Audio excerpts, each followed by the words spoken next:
Social మీడియాను షేక్ చేస్తున్న పాట సినిమా ఏదంటే అందరి నోట్లకెళ్ళి వచ్చేది రాంబాయి నీ మీద నాకు మనసాయనే. అవు రాజు వెడ్స్ రాంబాయి సినిమా. ఇల్లందుల నిజంగా జరిగిన ఓ ప్రేమ కథను డైరెక్టర్ సాయిలు కాంపాటి ఎవ్వరు మర్చిపోకుండా ఎప్పటికాల గుండెలలోనే నిలిచిపోయేటట్టు రాసి సినిమా తీసిండు. ఈ సినిమా బాక్స్ ఆఫీస్ కాడ కలెక్షన్లు కూడా గట్టిగానే వసూలు చేసింది. ఇంకా దీనికి విరాట పర్వం డైరెక్టర్ వేణుడుగులన్న తాన అసిస్టెంట్ డైరెక్టర్ లెక్క సాయిలు పనిచేసిందన్న ముచ్చట బయటికి వచ్చేసరికి ఏది ఏమైనా సినిమా చూడాల్సిందే రవై అన్నట్టు తోబవట్టిరు తెలుగు సినిమా ఫ్యాన్స్. మరి సినిమా ఇంత సక్సెస్ అయినాక తన శిష్యుడు ఇంత గొప్ప సినిమా తీసినాక మన వేణన్న డైరెక్టర్ గురించి మాట ముచ్చట మాట్లాడుకుంటుంటాడా చెప్పుండ్రి. ఇప్పుడున్న సాయిలు ఒకప్పుడు ఆయన తానికి ఎట్లొచ్చిండో చెప్పుకుంటా కంట్ల నీళ్ళు తీసిండు. అమ్మో చూస్తుంటే నాకే గుండె కలుక్కు మనబట్టింది. నేను ఇంకా వేణన్న ఏమన్నాడో మీరే నూర్రబ్బా. ఒకరోజు నన్ను కలవడానికి ఖమ్మం నుంచి వచ్చాడు. అన్న ఖమ్మం నుంచి వచ్చిన అన్న బస్ దిగిన అన్న ఆఫీస్కి రమ్మంటారా అన్న అన్నాడు. ఆఫీస్కి వచ్చేసి అన్న ఆఫీస్ మళ్ళీ కాసేపు తర్వాత ఫోన్ చేశాడు. అన్న ఫిలిం నగర్ వచ్చిన అన్న ఆఫీస్కి రావచ్చా అన్న అన్నాడు భయంగా. అరే వచ్చేరా రమ్మన్నా కదా అన్న. గేట్ దగ్గరికి వచ్చిన ఆఫీస్ లోపలికి రావచ్చా అన్నాడు. ప్రామిస్ సార్ అడగండి కావాలండి. గేట్ దగ్గరికి వచ్చిన ఆఫీస్కి రావచ్చా అన్న అన్నాడు. రమ్మన్నా. రిసెప్షన్లో ఉన్నా అన్న లోపలికి రావచ్చా అన్న అన్నాడు. గుండె కలుక్కుమన్నా సార్. ఎందుకంటే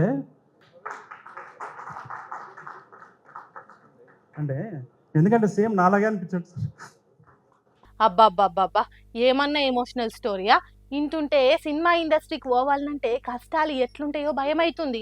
బోస్ను చూస్తుంటే నన్ను నేను చూసుకున్నట్టున్నది. అన్న ఆఫీస్కు రావచ్చా అని అన్నిసార్లు ఫోన్ చేసి అడిగితే మామూలుగా అందరికీ కోపము చిరాకు వస్తుంది, కానీ వేనన్న కోపం రాలేదంటే ఆయన ఈ పొజిషన్లు ఉండనీకే ఇంకెన్ని కష్టాలు పడ్డాడో అర్థం చేసుకోవచ్చు.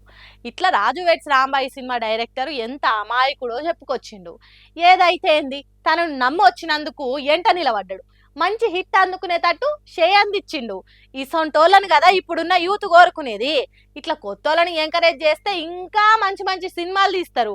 నీకోసమన్నా సినిమా చూసే తీర్థం వేనన్నా అనుకుంటా కామెంట్లు చేస్తారు నెటిజనాలు. కానీ నాకు చిన్న ముచ్చట సమజైతలేదప్ప. వేణు ఉడుగులనేమో సాయిలు కాంపాటి చాలా అమాయకుడు అని చెప్పిండు. కానీ ఆయన తీసిన సినిమా చూస్తే గట్లుందా, రచ్చలేపుతుంది బాక్స్ ఆఫీస్ కాడ. అందుకే అంటారు కావచ్చు సినిమా అంటేనే పానం పెట్టి తీస్తారు అని.